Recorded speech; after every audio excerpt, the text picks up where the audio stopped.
සාදරයෙන් පිළිගන්නවා හැමදෙනාම ආයුබෝවන් සුබ දවසක්. මම සීජේ අමරතුංග. මේ වෙලාවේ උණුසුම් පුවත වෙලා තියෙන්නේ අකිල විරාජ් කාර්යවසම් මහතා අත්අඩංගුවට පත් වෙලා රිමාන්ඩ් ගත කිරීම. ඔහු රනිල් වික්‍රමසිංහ රජයේ යහපන් රජයේ අධ්‍යාපන ඇමතිවරයා විදිහට කටයුතු කරා. විශාල සේවයක් කරා, කවුරුත් දන්නේ දෙයක්. ඊළඟට ජනාධිපති රනිල් වික්‍රමසිංහ මහතා ළඟ උපදේශකයෙකු ලෙස අවුරුදු දෙකක් කටයුතු කරා. ඉතින් ඔහුව අත්අඩංගුවට ගෙන රිමාන්ඩ් කිරීම විශාල ප්‍රවෘත්තියක් බවට පත් වෙලා තියෙනවා. දැන් ඔහු හොරක් විදියට හඳුන්වීමේ වන වැඩපිළිවෙල ප්‍රචාරය දැන් ගෙන යනවා. අපි ඒ ගැන කතා කරමු. නමුත් ඊට කලින් අපිට තවත් ගොඩක් දේවල් කතා කරන්න තියෙනවා. මොකද්ද මේ වේගන යන්නේ කියන එක තේරුම් ගැනීම අවශ්‍යයි. මේක දිගු සැලැස්මක්, දිගු කාලින උත්සාහයක ප්‍රතිඵලයක් විදිහට තමයි අකිල විරාජ් කාර්යවසම් මහතා මේ වගේ ප්‍රශ්නයකට කොට කරගෙන තියෙන්නේ. ඉතින් මේ අඬෝ ආපු දවස් ඉඳලාම උත්සාහ කරා රනිල් වික්‍රමසිංහ මහතා සහ ඔහු සමග වැඩ කරපු පිරිසට එරෙහිව චෝදනා ගොනු කරන්න. ඔවුන් මුලින් හේතුවා මා බඳුන් කර ප්‍රශ්න ගැන ප්‍රශ්න මත කරන්න පුළුවන් කියලා.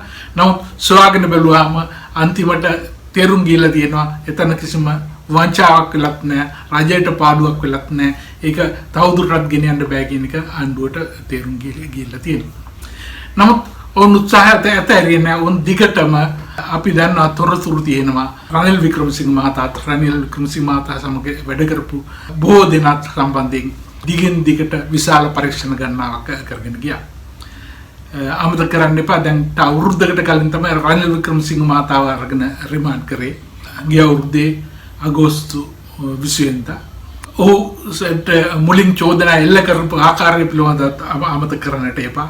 ඔහු විශාල ප්‍රචාරයක් ගෙනහිල්ලා මා විශාල හොරකමක් කළුව මට්ටමින් තමයි මේ කතන්දරේ ගෙනිච්චේ. අවසානයේදී දැන් ඒක පුස්සා බෝට් පත් වෙලා තියෙනවා. දැන් කොහොම කරත් මේක ඉස්සරහට ගෙනියන්නත් බැරි, අත්තරන්නත් බැරි තත්ත්වයට ආණ්ඩුව පත් වෙලා තියෙනවා කියලා තමයි අපිට දැනගන්න තියෙන්නේ. ඒ කියන්නේ නඩුවක් ගෙනිච්චත් එතනදිත් මේ පරීක්ෂණ වල තත්ත්වය එළිදර වෙනවා. නඩුව අතහැරලා දැම්මත් ඒකත් රජයට පරාජයක් බවට පත් වෙනවා. මේ ඒකත් ප්‍රතිවිපාක දිනවා කියන එක තමයි ඒකෙත් තහවුරු වෙලා තියෙන්නේ. ඒ වගේම තමයි දැන් රනිල් වික්‍රමසිංහ මහතාට එක්ක සමග වැඩ කරපු බොහෝ දින පිළිබඳව පෞද්ගලික අවුරුදු දෙකක කාලය තුල පරීක්ෂණ රාශියක් දියත් කරලා තිබුණේ කියලා අපි තොරතුරු දන්නවා. සාගර රත්නායක මහතා, වජිර අභිවර්ධන මහතා, කාංචන විජේසේකර මහතා, හරින් ප්‍රනාන්දු මහතා, ඒ වගේම සේමසිංහ මහතා, ඒ පමණක් මේ දුමින් දිසානායක වගේ අය, ඒ වගේම රංජිත් සියඹලා පිටියාගේ අය මේ සියලු දෙනා පිළිබඳව පරීක්ෂණ කරන්නට බලවත්තේ මේ යටතේ යම් කිසි පිරිස් යොදවලා තිබෙයි අමාත්‍යාංශ වලට. ඔවුන්ගේ උපදේශ මත අල්ලස් දෙපාර්තමේන්තුව සහ පැමිණිලි ඉදිරිපත් කරමින් මේ කටයුතු කරගෙන යන්නට උත්සාහ දරමින් හිටියා. නමුත් අත්ත කතන්දරේ නම් බොහෝ දේවල් වලින් ඔවුන්ට සාර්ථක වෙන්න ලැබිලා නැහැ කියන එක. ඔවුන් උත්සාහ දරුවා කාංචන විජේසේකර මහතා මේ රටේ ප්‍රධාන අමාත්‍යාංශයක් බලශක්තිය විදුලි බල අමාත්‍යාංශයේ හැටියට විශාල ගනුදෙනු ප්‍රමාණයක් මේ රටට खनिज तेल ගෙන්වීම සහ විදුලි බලයේ තිබ්බ ප්‍රසංසවාදන ක්‍රියාවලියන් විශාල මුදල් ගනුදෙනු ප්‍රමාණයක් කරපු කාංචන විජේසේකර මහතා කොටු කරන්නට සෑහෙන උත්සාහය දරුවයි කියලා අපි දන්නවා. ඒ බොහෝ දේවල් වල ප්‍රසම්පාදන ක්‍රියාවලියන් පිළිබඳ පරීක්ෂා කරමින් උත්සාහ දරුවා. ඒ වගේම තමයි ඔය අනිත් සියලු දෙනා සම්බන්ධයෙන් ඔවුන්ගේ දේපල පිළිබඳවත් පරීක්ෂා කරන්නට කටයුතු කරා කියලා අපි දන්නවා. එතකොට සේමසිංහ සහ දුමින් දිසානායක වගේ අය ගත්තාම, කාංචන විජේසේකර වගේ අය ගත්තාම ඒ අයටගේ දේපල ඇවිල්ලා ඔවුන්ට දෙමෝපියන්ගෙන් උරුම වෙච්ච දේවල් සහ එම් ආකාරයකට හම්බ කරගත්තු දේවල් මිස ඊට වඩා වැඩි දෙයක් නැහැ කියන එක තමයි අවසානයේදී ඔප්පු වෙලා දෙන්නේ. ඊළඟට අපි අකීල විරාජ් කාර්යවසම් මහතාගේ මේ ප්‍රශ්නෙට ආවම ඔහු සම්බන්ධයෙන් ඔහුගේ අමාත්‍යාංශයේ කෙරිච්ච බොහෝ දේවල් සම්බන්ධයෙන් පරීක්ෂා කිරීමට කටයුතු කරයි කියලා අපි දන්නවා. නමුත් අත් වශයෙන්ම කරලා තිබ්බේ අකීල විරාජ් කාර්යවසම් මහතා ඒ කාලේ තිබුච්ච බොහෝ දූෂණ සිදුවෙන්නට ඉඩ තිබ්බ තැන් සියල්ල වහලා දාලා තමයි වැඩ කරලා කියලා එක තමයි තාවුරු වෙලා තියෙන්නේ. ඒ කියන්නේ ඒ වෙනකොට බොහෝ විට දූෂණ සිද්ධ වෙච්ච කොමිෂන් ඇමතිවරුන්ට සහ නිලධාරීන්ට විශාල කොමිස් කුට්ටි ලැබිච්ච ගනුදෙනුවක් තමයි පාසල් සිසුන්ගේ නිලැඳුම් ලබා ගැනීමේ කොන්ත්‍රාත්තුව. ඒකේ කෝටි 100 ගානක කොන්ත්‍රාත්තුවක් වෙන ඒකේ ඇමතිවරයාට දෙනවයි කියන කොමිෂන් මුදල කෝටි 15ක් විතරයි. දැන් ඔය ඒ සියල්ල නවත්තලා අකීල විරාජ් කාර්යවසම් මහතා ශිෂ්‍යයින්ට කෙලින්ම වවුචර් මගින් ඒ මුදල් ලබා දීමට කටයුතු කරා. ඒක තාම විනිවිද භාගයෙන් යුතුව එතකොට සිදු වෙනවා. කිසි කෙනෙකුට කොමිෂන් නම් වෙන්නේ නැහැ. එතකොට ඒ විදිහට අවුරුද්දකට කෝටි 15ක් රටට ඉතුරු කරලා දුන්න කොමිෂන් නොගත්තු කොමිෂන් ගන්න තිබ්බ අවස්ථා හයම් කරපු අකීල විරාජ් කාර්යවසම් මහතාට තමයි ලක්ෂ 27ක් පාඩු කරයි කියලා දැන් මේ චෝදනාව දාලා තියෙන්නේ. ඒ වගේම තමයි අධ්‍යාපන අමාත්‍යාංශයේ තවත් ප්‍රසම්පාදන වැඩ විශාල ප්‍රමාණයක් තිබ්බා. පොත්පත් මුද්‍රණය කිරීම, වෙනත් මුද්‍රණ කටයුතු, ඊළඟට ගොඩනැගිලි ඉදිරි කිරීම කටයුතු සහ වෙනත් නොයෙකුත් උපකරණ ගැනීමේ ප්‍රසම්පාදන ක්‍රියාවලීන් රාශියක් අධ්‍යාපන අමාත්‍යාංශයේ තිබුණා. නමුත් ඒ සියල්ල ගැන මේ මාලිමාවේ පරීක්ෂකයන් බොහෝ දේවල් පරීක්ෂා කරලා බැලුවත් කිසිවක් හොයාගන්නට නොහැකි වුණ තැන තමයි අන්තිමට ගිහිල්ලා මේ හොයාගත්තු දේ තමයි මේ සේවකයන් කීප දෙනෙක් තාවකාලික පදනමින් තමන්ගේ කාර්ය මණ්ඩලයට ගත්තු අය පෞද්ගලික කාර්යයකට යොදාගත්තයි කියලා. නමුත් එතන දැන් අපිට තියෙන ආරංචි වල ඇටියට මේකට කිසිදානක පොතක අස්සම් කරේ නැහැ කියලා කිව්වට මේ ඉදිරිපත් කරලා තියෙන බී ආර්තාවෙම තියෙන සාක්ෂි කීපයෙන් තියෙනවා ඔවුන් යම්සි පොතක අස්සම් කරයි කියලා. ඒ වගේම තමයි ප්‍රධාන කාර්යාලයේ කෙනෙක් දෙනෙක් වැඩ කරන අතර තවත් කාර්යාලය කුලියාපිටියේ පවත්වාගෙන ගියා. ඒකෙන් සතිපතා වාර්තා කොළඹට ලැබුණේ කියලා මේ කියන බී වාර්තාවේ සටහන් වෙනවා. අපි වෙන දේවල් කතා කරන්නට යන්නේ මේ තිබා උසාවියට ඉදිරිපත් වෙච්ච වාර්තාවල තියෙන දේවල් තමයි කියන්නේ. ඒ වගේම තමයි අවසානයේදී අකීල විරාජ් කාර්යවසම් මහතාගේ පැත්තෙන් ඉදිරිපත් කරලා තියෙන මේ අස්සම් සටහන් කරපු පොත ඉදිරිපත් කරයි කියලා අපිට දැනගන්න තියෙනවා. එතකොට අධිකරණයේදී පැමිණිලි පක්ෂයෙන් කියලා තියෙන්නේ මේක අපිට සැකයි මේක පස්සේ හදපු එකක්ද කියලා සැකයි කියලා. නමුත් ඒක අධිකරණයේදී පස්සේ තීරණය වෙන්න ඕනේ දෙයක්. නමුත් බී වාර්තාවෙම තියෙනවා තමන් පොතක අස්සම් කරයි කියලා ඒක සාක්ෂිකරණ සාක්ෂි දීලා තියෙනවා කියන එක ඔවුන්ගේම වාර්තාවල සඳහන් වෙනවා. ඉතින් මේක අධිකරණයේ ඉදිරියේ තවදුරටත් විභාග වුණාම කොයි අතරේ යයිද කියලා අපි දන්නේ නැහැ. කොහොම වුණත් අකීල විරාජ් කාර්යවසම් මහතා යම්සි වරදක් කරලා තියෙනවා නම් ඒකට දඬුවම් ලැබෙවි. නමුත් අපි හිතන විදිහට ඔහු හොරෙක් නෙවෙයි, හොරකම් නවත්තන්න ක්‍රියා කරපු දක්ෂ සහ කාර්යක්ෂම සහ මේ රටේ තාම පිළිගැනීමක් ඇති හිටපු අධ්‍යාපන අමාත්‍යවරයෙක් කියලා තමයි අපි ඔහු දන්නේ.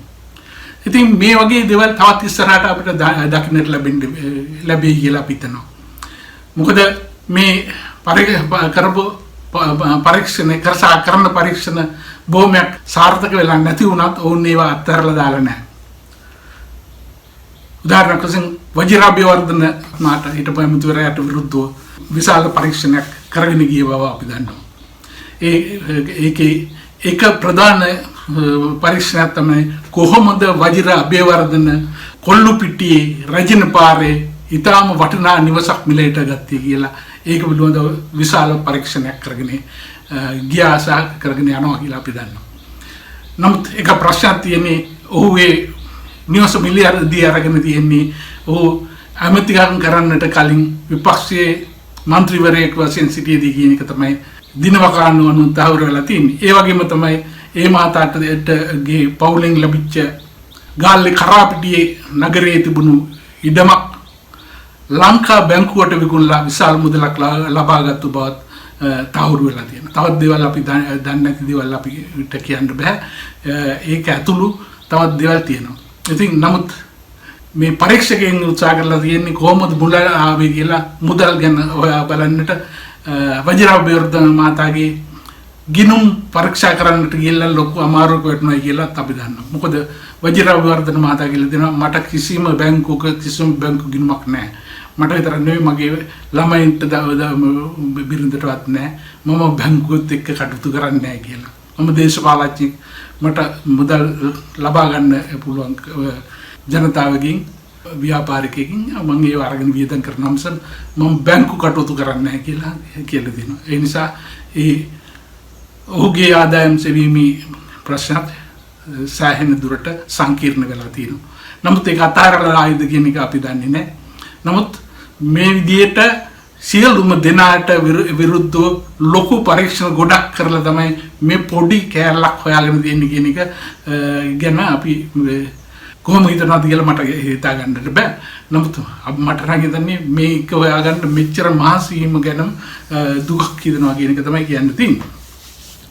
නමුත් අවසාන වශයෙන් මේ සිදුවීම් ගැන විපක්ෂයේ විශේෂයෙන්ම රනිල් වික්‍රමසිංහ මහතා ඇතුළු කණ්ඩායමේ ආකල්පයේ තහවුරු වෙන එක සිදුවීමක් මට මම කියන්න හිතුවා. මේක ටිකක් පරණ සිදුවීමක් අවුරුද්දකට විතර කලින් සිදුවීමක්. ඒ හින්දා ඒක දැන් කිව්වට කමක් නැහැ කියලා මම හිතනවා. දැන් මේ පරීක්ෂණ බොහෝ දුරට ගිහිල්ලා තියෙන නේද?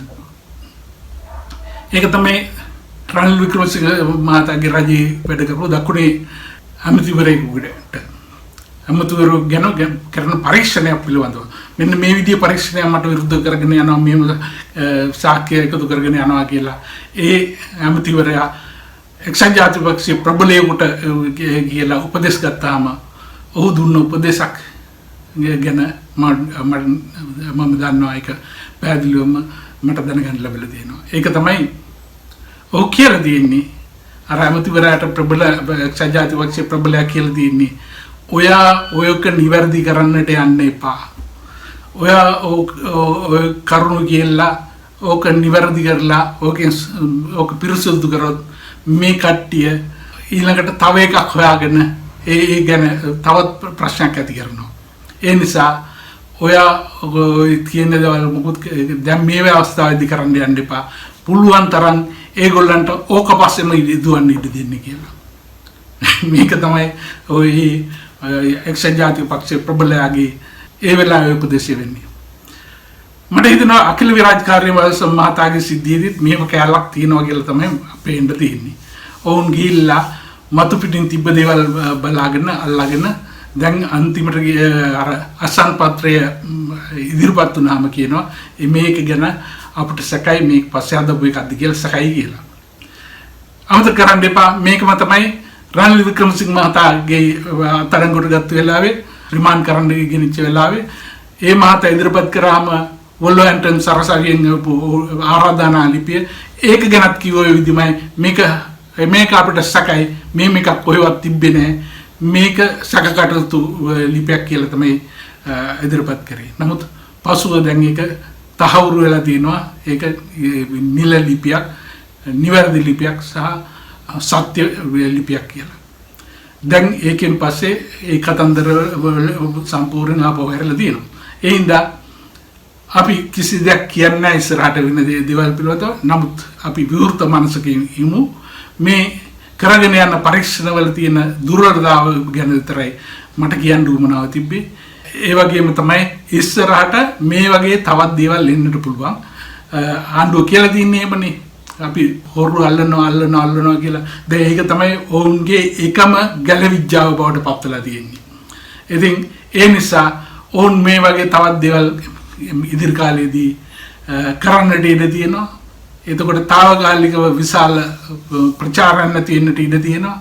නමුත් අපි දන්නවා පෞද්ගලික කාලේ කරපු වගේ ප්‍රචාරණ සියල්ල අන්තිමේදී පුස්සබිද්දා බවට පත් වුණා. අවසානයේට කරපුදී අර රකිත රාජපක්ෂ සහ චරිත අබේසිංහ අත්අඩංගුවට ගැනීම අරගෙන ඒ වෙලාවේ කිව්වේ මහා විශාල අපරාධ රාජ්‍ය පවත්වාගෙන ගිහිල්ලා තියෙනවා මේගොල්ලෝ මේ ප්‍රධාන නිලධාරීන්ට සහ දේශපාලඥයන්ට අල්ලස් දීලා අපරාධකාරය රැක ගැනීමක් කරලා දිනවා කියලා. එහෙම කියලා තමයි පටන් ගත්තේ. නමුත් දැන් අන්තිමට ඒක සම්පූර්ණ පුස්සක් බවට පත් වෙලා තියෙනවා.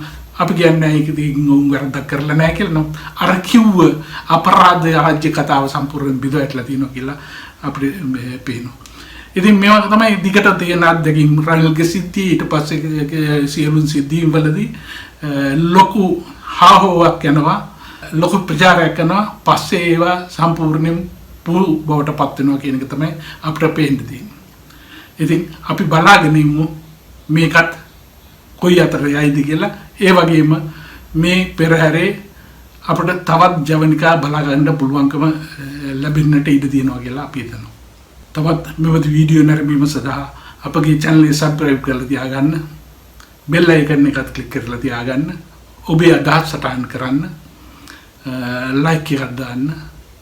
share කරගන්න. ඔබ සමට ස්තුතියි.